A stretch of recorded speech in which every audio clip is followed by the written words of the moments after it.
Hey guys, how are you? Today I am making a classic school sprinkle cake. I really need you to hear what I'm saying. So let's get started. So I've got a 10 by 10 inch square cake tin here. You can use any tray with a similar kind of volume. A glass tray, a foil tray as well. Some butter on a pastry brush. And just grease the bottom and the sides of your tin thoroughly. So line the bottom. So if you're using a foil or a glass tray, you don't have to line the dish. You can just grease it and that will be fine. And you also want to use the leftover grease on your pastry brush and grease your baking paper as well, just to ensure that no cake sticks to the baking paper. Now you want to go and preheat your oven. Now your oven needs to be at a low temperature because we're going to bake this cake low and slow, and that will ensure that we get a nice flat top on our cake. So we're going to bake this at 140 fan, 160 if you don't have a fan assisted oven, and that is gas mark 3. Once we've put our ovens on, it's time to move on to the cake batter. I'm going to use my stand mixer bowl today. Put your scale underneath your bowl. Put your scale on, and the first thing we're going to weigh in is our sugar. You need 300 grams of just regular granulated sugar. Just add it in until you reach 300 grams. The next thing we're going to go in with is our stalk margarine. Put your scale back on 0. 300 grams of margarine. So we're using the traditional creaming method to make this cake. So we're going to cream our margarine and our sugar together until it's nice and pale and fluffy. This will take roughly about 5 to 6 minutes. Don't forget to scrape the bowl down in between, just so that everything is nicely incorporated. So that is what our mixture looks like now. It should look very light and aerated and be a lot paler in colour, almost white. So it should look like that. Okay, we need 5 eggs for this recipe, 5 medium eggs, and we're going to add our eggs in one by one. So we're going to crack one egg in, mix it in until it's completely combined, and then add our second egg in, and third and fourth, fifth in exactly the same way. Going with our first egg straight into the bowl. If you're worried about getting shell in your cake, you can always crack it into a separate bowl first and then put it into your mixture. Mix it until it's completely combined.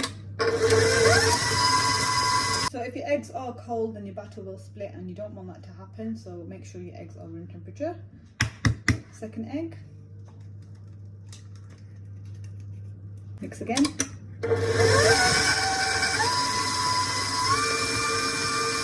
Third egg. Mix again. 4. Fifth and final one. So at this point you want to scrape down your entire bowl and remix it again, okay?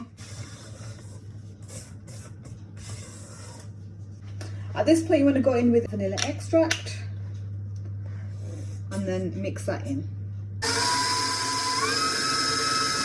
And your egg should not be separated, okay? Your batter should look like this, okay? Get your scale, put that underneath your bowl.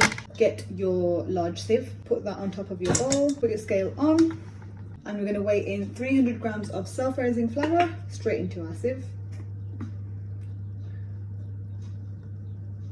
And a teaspoon of baking powder.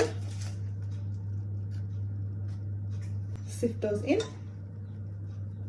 I'm going to leave it on a slow speed, and we're going to fold in the flour gently because we don't want to get rid of all that air that we've spent ages incorporating into our batter, okay? Fold in the flour.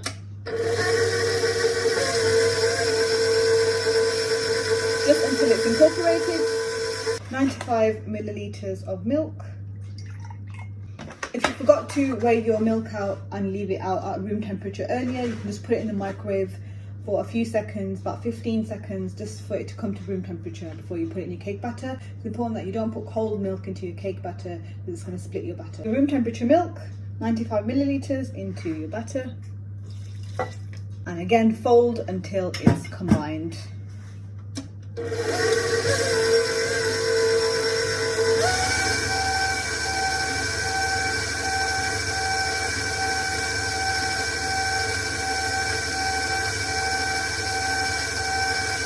should only take a few seconds.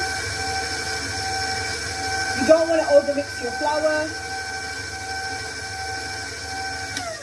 And I like to do the last few folds by hand. Just do the last few folds by hand just to make sure that everything is incorporated well. So in the end, you end up with a batter like this that is nice and smooth and it's not split and it's nice and light and airy. Put your batter into your prepared cake tin.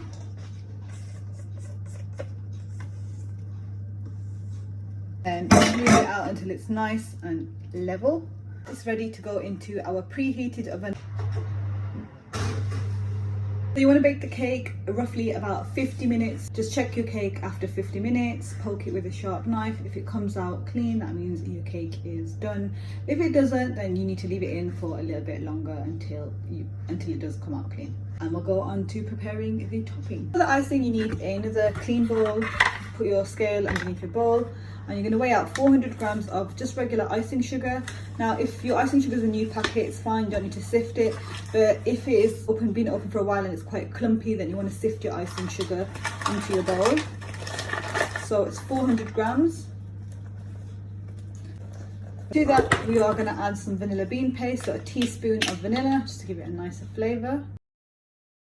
Now, I tend to use milk for my icing. I just think it gives it a nicer flavour. But you can also use water instead if you want to.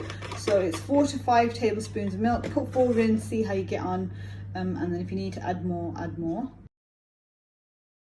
Just mix it until it's nice and smooth. I like to keep my consistency quite thick so that it's spreadable rather than runs down the side of my cake, okay? Make sure there's no lumps left in there, because the last thing you want is lumps of icing sugar. So I like this kind of consistency for mine, where it falls off really slowly from the spoon and like it's nice and spreadable rather than too runny. And that's our icing ready. So once you've left it to cool in the tin for a bit, I am going to loosen the sides. Just get a palette knife and run it around the sides of the tin just to ensure that none of the cake is stuck to the sides. And then you want to turn over your cake onto a cooling rack. And peel off your baking paper carefully. Don't break your cake, it's very, very soft. Look at this texture of this cake. Super, super soft. So you want to let that cool absolutely completely before you add in your icing. So let's do that. So once your cake has completely cooled, it's time to ice it with your icing that you made earlier. Get your icing on there and then spread it out. I'm using offset spatula and I'm just going to spread it out evenly all the way to the edge. So once you've done that, you can go ahead and add your hundreds and thousands, your sprinkles. Now my husband doesn't like these, so I'm just going to put a little bit on one side, but you can just put yours all the way across the entire top of your cake. As many or as little as you like. Let's cut it and see what it looks like inside. Have a look at the texture. So cut a slice from here.